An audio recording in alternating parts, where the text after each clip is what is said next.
नहीं करते। मुझे इंतजार है अपनी आवाज की कशिश का, मुझे इंतजार है अपनी आवाज के असर का।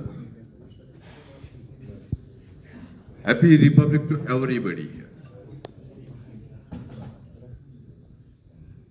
डॉक्टर मेहर ने पूछा था कि रिपब्लिक का मतलब क्या है, और मैंने जो कहा वो मेरा मतलब था और इन्होंने जो कहा वो भी सही था।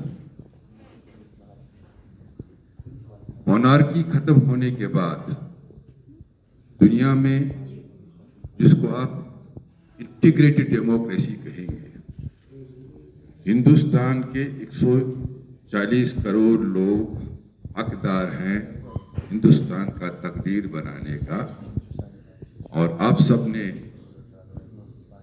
जिस जिसको चुना है वो अपने हक से चुना है, आगे भी जिस जिसको चुनेंगे अपने हक से चुनेंगे।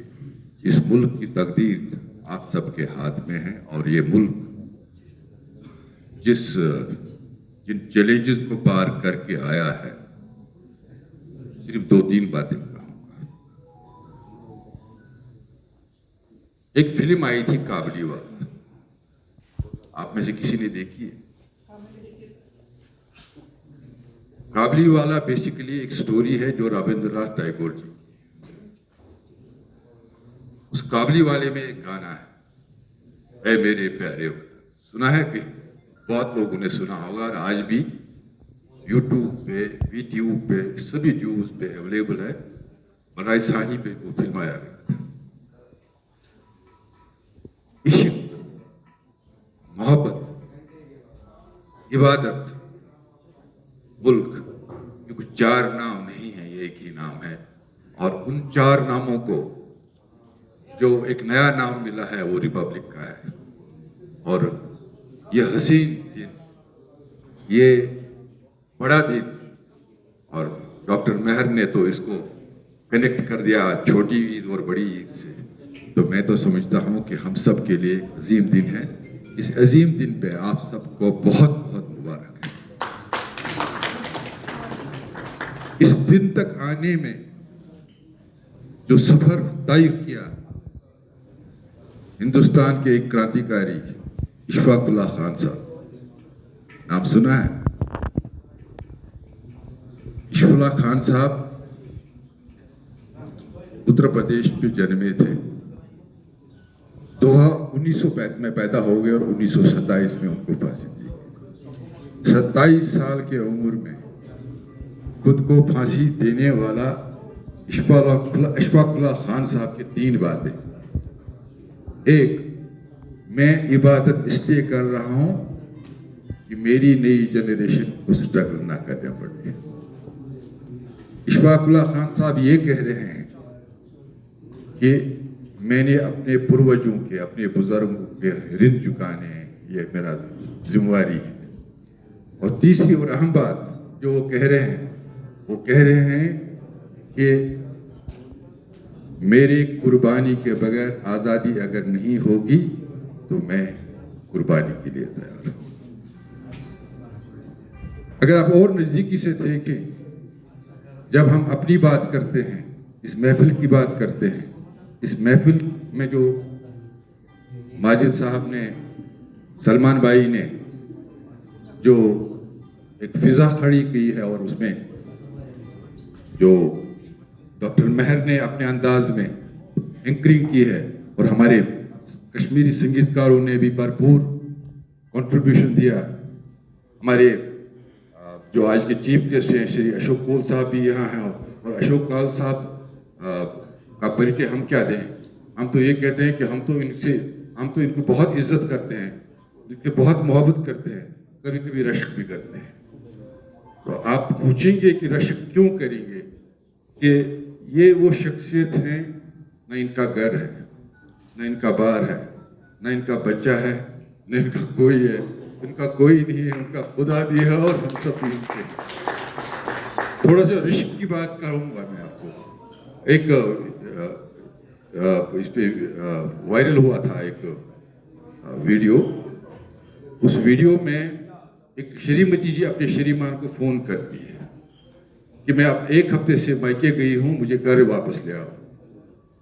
तो वो उसने कहा कि आप तो मुझे ये कहकर गई थी कि मैं मायके जा रही हूं और वहां आनंद करूंगी। उसने कहा कि अब जो आनंद मुझे करना था, मैंने बाप के साथ लड़ना था, बाप के साथ भी लड़ी हूं, माँ के साथ भी लड़ाई की है, भाई के साथ भी लड़ाई की है, बहन के साथ भी लड़ाई की है, पर जो मजा आपसे लड़ने में है वो कहीं नहीं है। और इनको ये फोन भी नहीं आते हैं, इसलिए मुझे रश्क भी है। आप अगर हिंदुस्तान और पाकिस्तान के विभाजन की बात करेंगे, एक जो हम जब ये कहते हैं कि हम हिंदुस्तान के नेहरू और पाकिस्तान के जिन्ना साहब के विरुद्ध हैं, उसकी वजह अगर आप जानना चाहते हैं तो जो एक हिंदुस्तान के विभाजन से पहले जो हिंदुस्तान था, उसके एक बहुत बड़े राइटर, उनकी बहुत सारी शॉर्ट स्टोरीज हैं।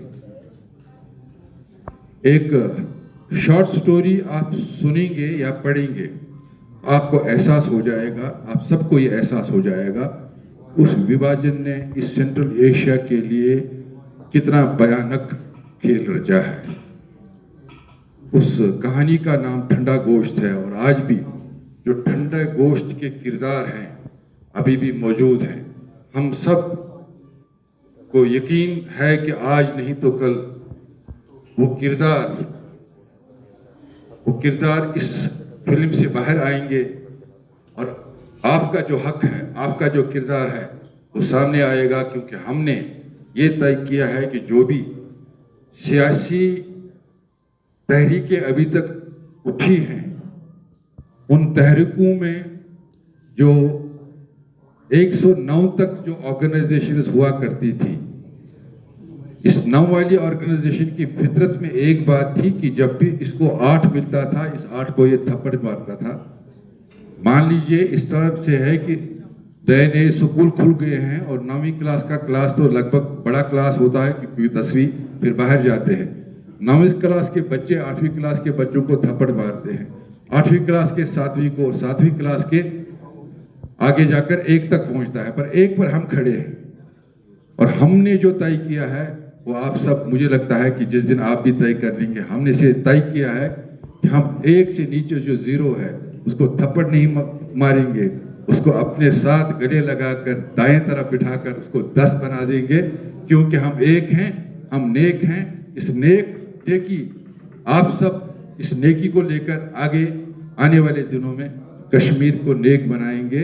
और मैं समझता हूं कि आज का दिन जिस तरह से ये प्रोग्राम शुरुआत हुआ है, ये अंत भी जल्दी हो जाएगा कि कश्मीर में खुशहाली हर घर में आएगी और उसके जो क्रेडिट है वो आप जैसे दोस्तों को मिलेगा।